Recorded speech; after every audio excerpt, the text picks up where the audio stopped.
Lesson 1, the NDT Profession, Part 2. The training and experience steps of the certification process constitute the biggest bulk of time and information, as well as the most important steps in the process. These two steps rely on the NDT professional to learn a great deal of knowledge, gain new skills, build confidence, and achieve a level of proficiency in order to be deemed qualified. Qualification is what backs the certified individual to perform as a trusted agent for the employer. The need for competent NDT personnel is paramount in all industries. In order to determine and sustain a level of competency, a qualification system is required to ensure that NDT personnel have demonstrated skill and knowledge, as well as have documented training and experience to confidently and accurately perform a specific NDT method. NDT is sometimes referred to as a special process, simply meaning that it's very difficult to evaluate an inspection by merely observing either the process or the documentation generated when the task is complete. The quality of the NDT test performed depends largely on the skills, knowledge, and integrity of the inspector.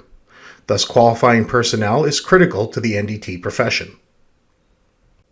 Qualification levels driven by the customer or code requirements have conditions or prerequisites that collectively must be met before personnel can be deemed qualified and approved to perform a specific NDT method. As a minimum, qualification is based on the following three factors and is typically tracked by hours completed and examinations to affirm gained proficiency on one specific method or technique. Documented training and knowledge, the information gained through formal, classroom, and structured on-the-job activities to demonstrate the required NDT method technical knowledge. Demonstrated skills, the ability to proficiently and accurately perform the NDT method or technique using cognitive and technical abilities. Documented experience, honing one's knowledge, skills, and abilities of the NDT method or technique over time to reach a level of proficiency. Here we have the tables from the S&T TC1A Recommended Practice 2020 edition for the recommended initial training and experience levels based on method and, in some circumstances, the technique.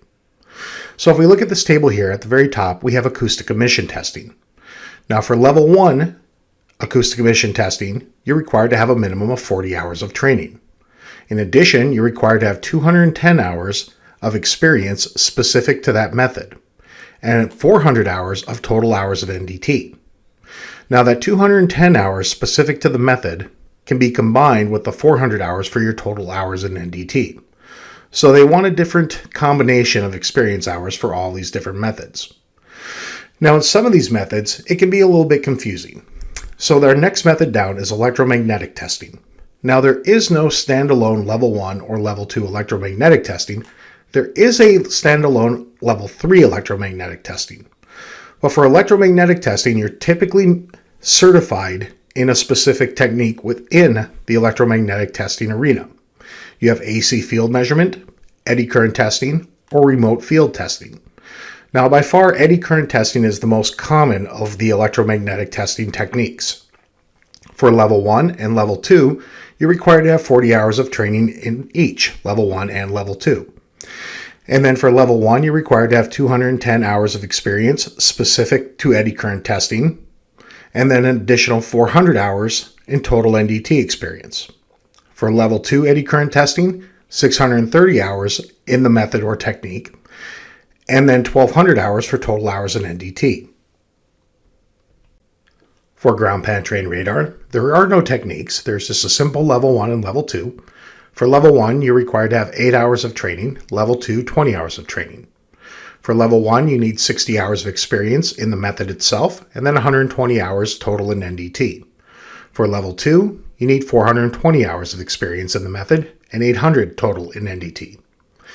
Guided wave testing also has no separate techniques, and you're required to have 40 hours level 1 and 40 hours level 2 training. Laser methods, they break laser methods down into two different techniques, profilometry and holography or chirography. They combine those into one technique. Level 1 and level 2 for profilometry, 8 hours of training for level 1, 24 hours for level 2, 40 hours for level 1 for holography and chirography, and 40 hours for level 2. Now the laser testing method technique is not very common. The same with guided wave testing and ground penetrating radar. Ground penetrating radar is actually being talked about being pulled out of SNT TC1A as an NDT method because most individuals that are doing ground penetrating radar are not NDT technicians. They're typically geotechnical engineers or geotechnical technicians, and they don't really fall in that NDT realm. So the ground penetrating radar method is probably going to end up going away here in a couple of years. Leak testing is broken down into 4 different techniques: bubble leak testing, pressure change leak testing, halogen diode leak testing, and mass spectrometer testing, each of which have their own specific training hours for level 1 and level 2, as well as experience hours. Liquid penetrator testing, they do not break those down into separate techniques, although there are techniques within liquid penetrator testing. They don't require you to be certified within those techniques. You're simply required to be certified in level 1 and level 2. The minimum recommended training hours for level 1 is 4 hours, and the minimum for level 2 is 8 hours. Now, with a lot of training courses, they try to cover several different standardizations of certification, meaning SNT TC1A, CP189, 9712, and so on. Now, in NAS 410, the aerospace standard, their tables are very, very similar to what's in SNT TC1A with a couple of big differences. And those have to do with liquid penetrant testing and magnetic particle testing. In NAS 410, they require more training hours for liquid penetrant testing and magnetic particle testing than what's called out here in SNT TC1A. So a lot of training organizations, when they provide training for both liquid penetrant testing and magnetic particle testing, they're typically longer training hours than what are listed here because they're also trying to cover the requirements for NAS 410. Most of the other test methods, though, they're very, very similar. Then we have magnetic flux leakage after liquid penetrant testing, level 1 and level 2, 16 hours of training for level 1, 12 hours of training for level 2. Magnetic particle testing, level 1 and level 2, no sub-techniques with that, 12 hours for level 1, 8 hours for level 2. NAS 410 has some additional requirements for that. And then we also have microwave technology testing, which is a fairly new NDT method, not very common yet, but it is picking up speed. And you're required to have 40 hours of training for level 1 and 40 hours of training for level 2. Now, when we talked a little bit earlier about the steps for your certification for each method and each level, we mentioned that you have to go through those 5 steps for each method and for each level. And that's not entirely true. It is true for each method that you have to go through those 5 steps. But there's a couple caveats for that. If you're working to SNT TC1A, there are a couple of different test methods here listed that have very, very similar training to one another. One example is magnetic particle testing and magnetic flux leakage. So SNT TC1A does allow a little leeway for the training hours if you've already gone through magnetic particle testing, level 1 and level 2, and then you're going to then go through training for magnetic flux leakage. They allow a reduction in some of the training hours for magnetic flux leakage because the theory behind both of those are the same. So if you've already gone through training for one, they'll give you a little bit of reduction in training for the other. Another thing is with the different levels. Now, we said that you have to go through those 5 steps for each method and for each level. Now, when we're looking at the levels, let's just say for radiographic testing for film radiography here, you're allowed to bypass level 1 in all the methods.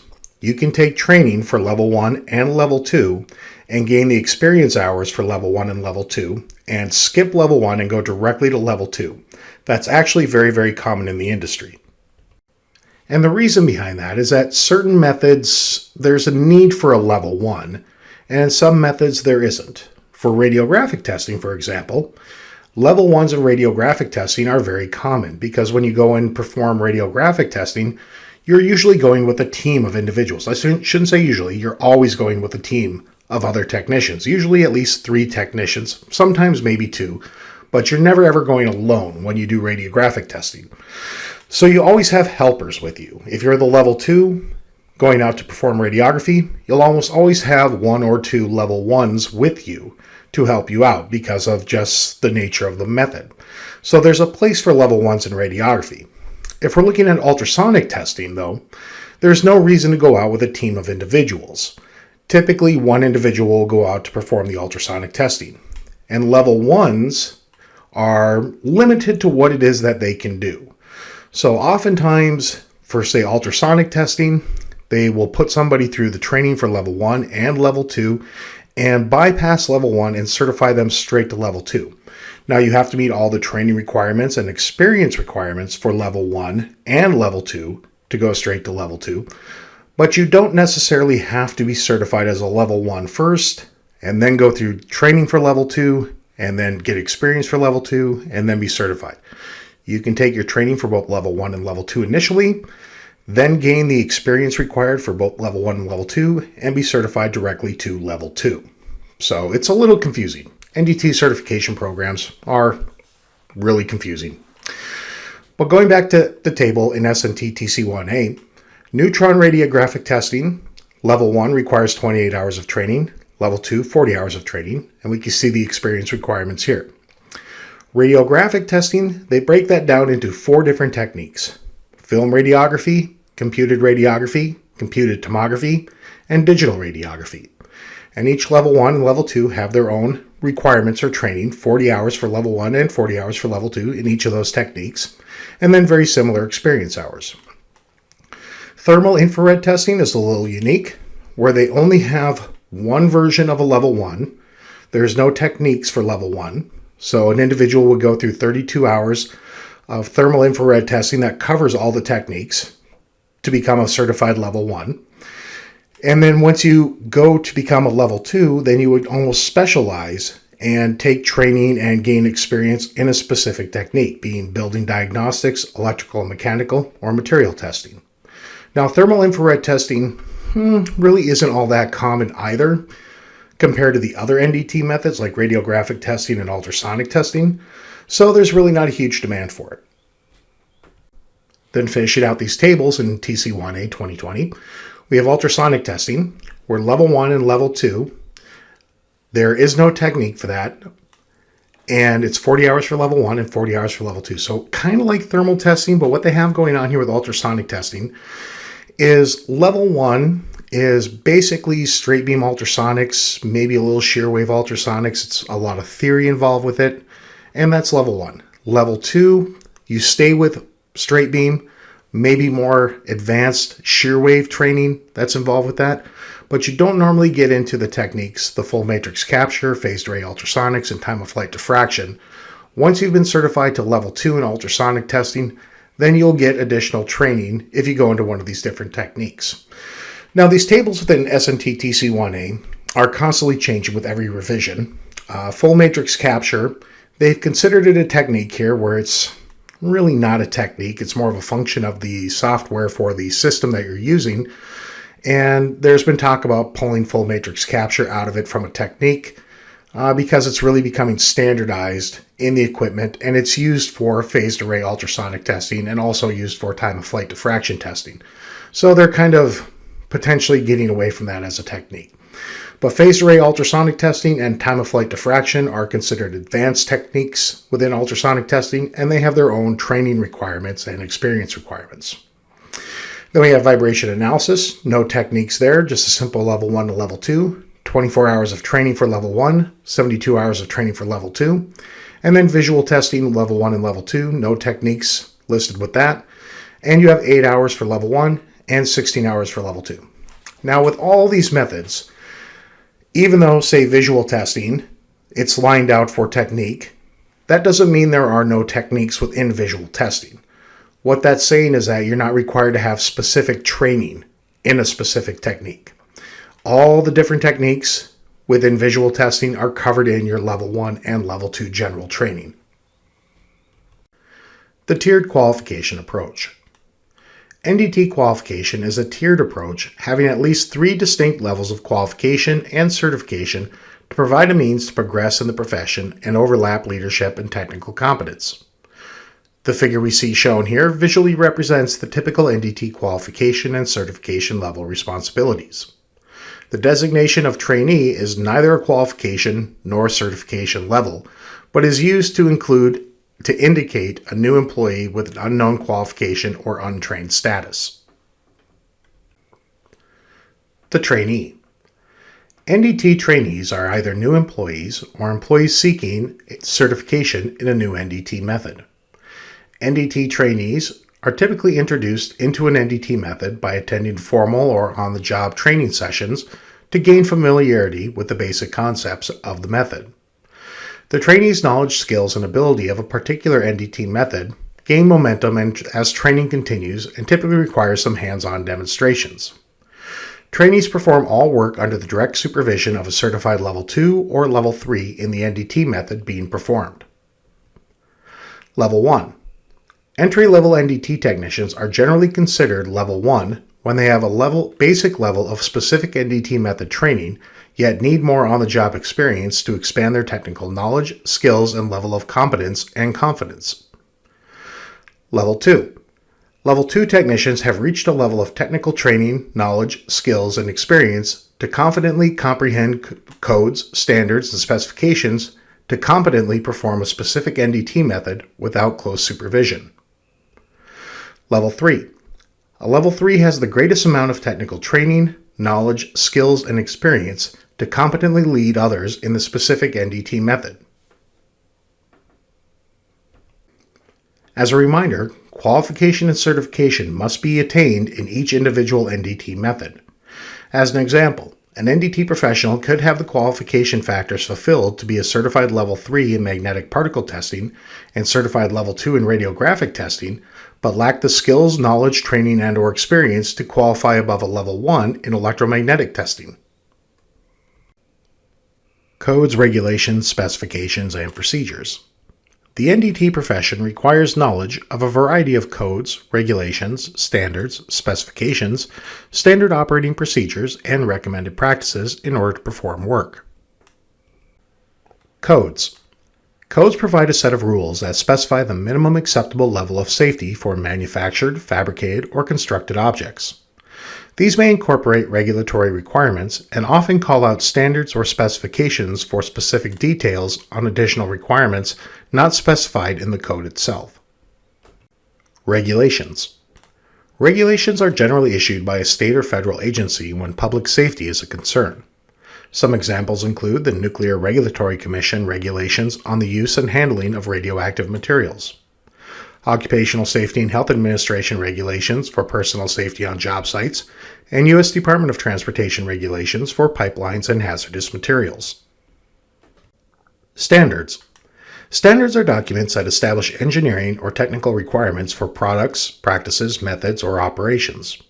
Of particular interest to NDT personnel are standards that provide personal certification requirements and those that provide requirements for performing NDT tasks. Specifications. Specifications provide specific requirements for materials, components, or services and are often generated by private companies or the U.S. Department of Defense to address additional requirements applicable to a specific product or application.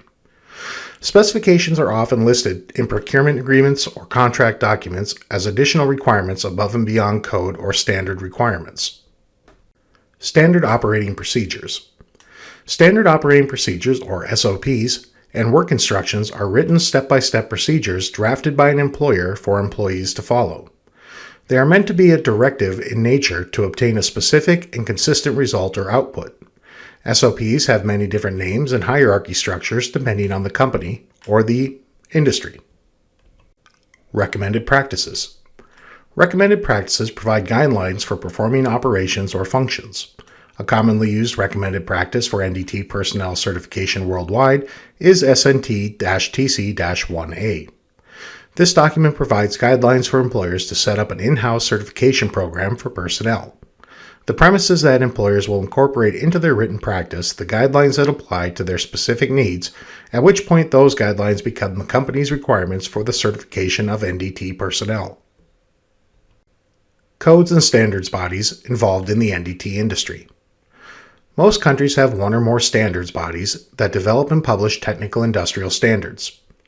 Some do not, and those usually reference existing codes and standards for their manufacturing, fabrication, and construction projects. In the United States, these organizations are usually independent organizations from private industry, but in many countries they are government agencies. Some of the most common codes and standard bodies involved with NDT are the American Society for Nondestructive Testing, ASTM International, the American Society for Mechanical Engineers, the American Petroleum Institute, the American Welding Society, Aerospace Industries Association, and the International Organization for Standardization. The American Society for Nondestructive Testing. ASNT is a membership-based nonprofit society that provides NDT-related reference materials, technical conferences, and certification documents. ASNT does not publish standards that describe how to perform NDT tasks. Those are published by ASTM International and other organizations. Standards and recommended practices developed by ASNT define qualification and certification for NDT personnel. ASNT committees facilitate top NDT experts and business professionals in developing and defining personal qualification that support industries and government needs worldwide.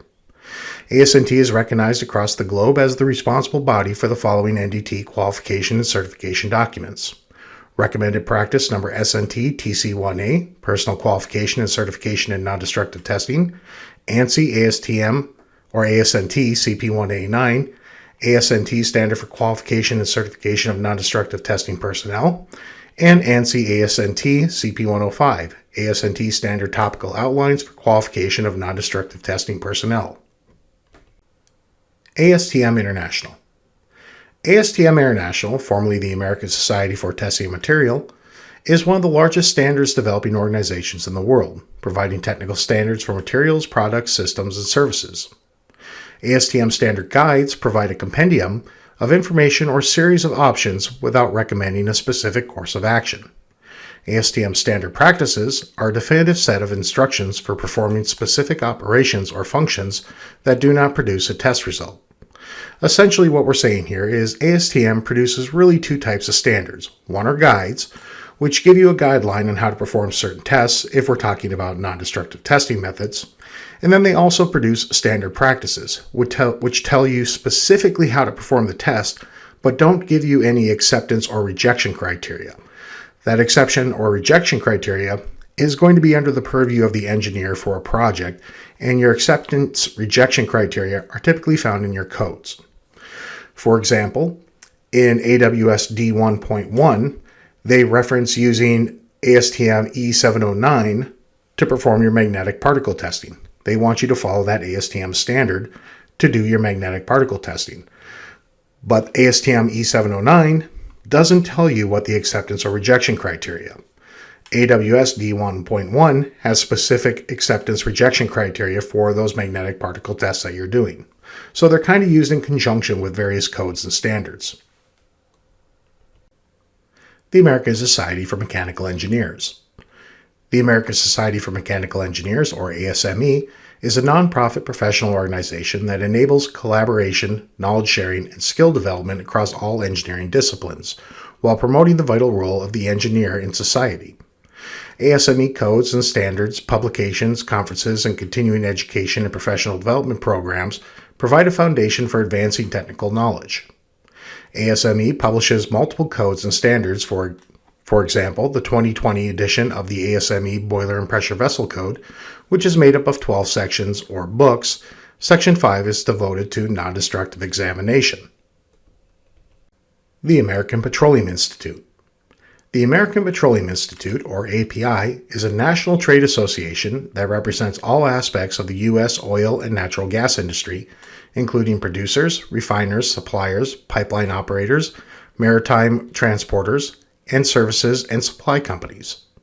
One publication used with NDT is API 510, Pressure Vessel Inspection Code, in-service inspection, rating, repair, and alterations.